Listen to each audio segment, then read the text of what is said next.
This brief history of George H.W. Bush will begin during his run for presidency. After 2 terms as vice president under Reagan, Bush became the Republican presidential nominee in 1988 with running mate Dan Quayle, a U.S. Senator from Indiana. The self-titled education president ran on a promise to continue Reagan's legacy. Bush served America on the battlefield in World War II as well as in office and used his years of public service to his advantage. A kinder, gentler nation with no new taxes was key to many voters' hearts. Read my lips. No new taxes. Michael Dukakis and his running mate Lloyd Bentsen proved to be challenging opponents. The Bush campaign painted Dukakis as too liberal and out of touch with the American people. During his time as the governor of Massachusetts, Dukakis passed a program that gave people with life sentences furloughs. One prisoner in this program, Willie Horton, attacked a couple while out, and the entire situation was used against Dukakis throughout his candidacy. This attack ad is one of the most widely recognized today. As governor, Michael Dukakis vetoed mandatory sentences for drug dealers. He vetoed the death penalty. His revolving door prison policy gave weekend furloughs to first-degree murderers not eligible for parole.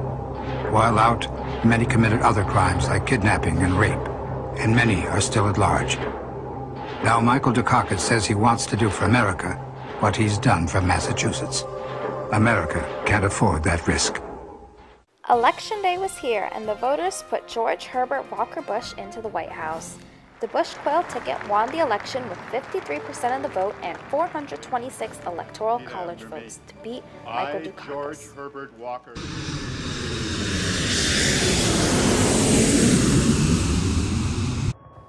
On December 20th, 1989, Bush launched Operation Just Cause, a large-scale invasion of Panama organized to remove its leader, General Manuel Noriega, from power. Noriega was a dictator who helped make Panama a central for drug trafficking and also accepted aid from communist nations such as Cuba, Nicaragua, and Libya.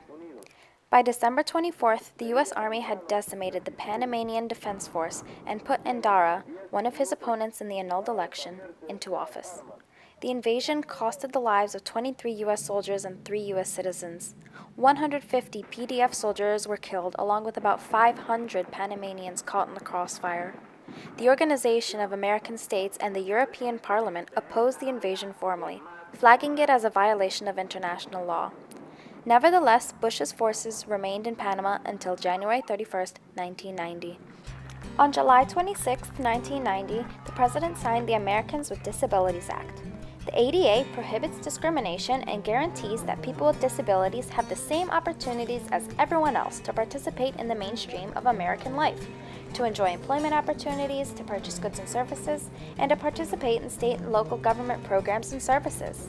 This was a major win for disability rights and continues to protect about 56.7 million people, about 19% of the population today.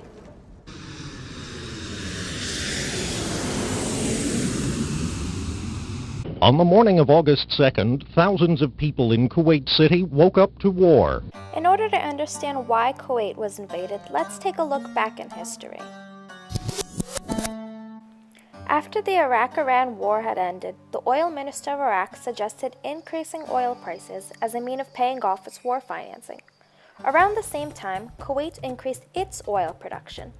With abundant oil supplies on the market, the price of oil from Iraq could not be increased. Consequently, the economy of Iraq continued to suffer. Iraq considered Kuwait's refusal to reduce its oil production as an act of aggression, and subsequently decided to annex it. By annexing Kuwait, Iraq gained control of 20% of the world's oil reserves and, for the first time, a substantial coastline on the Persian Gulf. The same day, the United Nations Security Council unanimously denounced the invasion and demanded Iraq's immediate withdrawal from Kuwait. On August 6th, the Security Council imposed a worldwide ban on trade with Iraq. Immediately after the Iraqi invasion, I ordered an embargo of all trade with Iraq and, together with many other nations, announced sanctions that both froze all Iraqi assets in this country and protected Kuwait's assets. On November 29, the UN Security Council passed a resolution authorizing the use of force against Iraq if it failed to withdraw from Kuwait by a deadline of January 15, 1991. Hussein refused to withdraw his forces from Kuwait, which he had established as a province of Iraq, and some 700,000 Allied troops, primarily American, gathered in the Middle East to enforce the deadline. Just 2 hours ago, Allied air forces began an attack on military targets in Iraq and Kuwait. These attacks continue as I speak.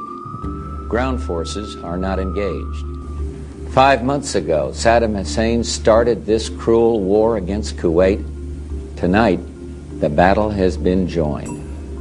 This military action, taken in accord with United Nations resolutions and with the consent of the United States Congress, follows months of constant and virtually endless diplomatic activity on the part of the United Nations, as set forth in the specific terms spelled out by the coalition to withdraw unconditionally from Kuwait. I have therefore directed General Norman Schwarzkopf, in conjunction with coalition forces, to use all forces available, including ground forces, to eject the Iraqi army from Kuwait.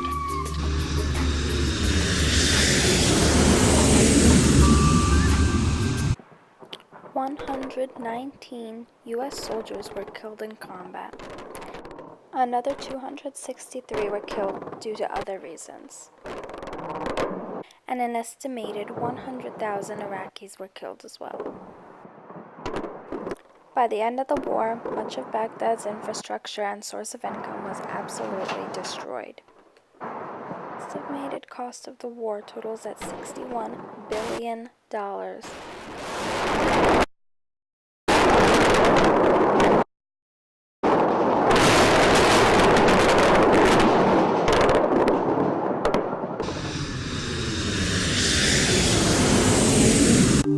As Commander-in-Chief, I can report to you our armed forces fought with honor and valor. And as President, I can report to the nation, aggression is defeated, the war is over. After an eventful 4 years in office, Bush decided to run again in the election of '92. He lost to a former governor of Arkansas who plays the saxophone, Bill Clinton.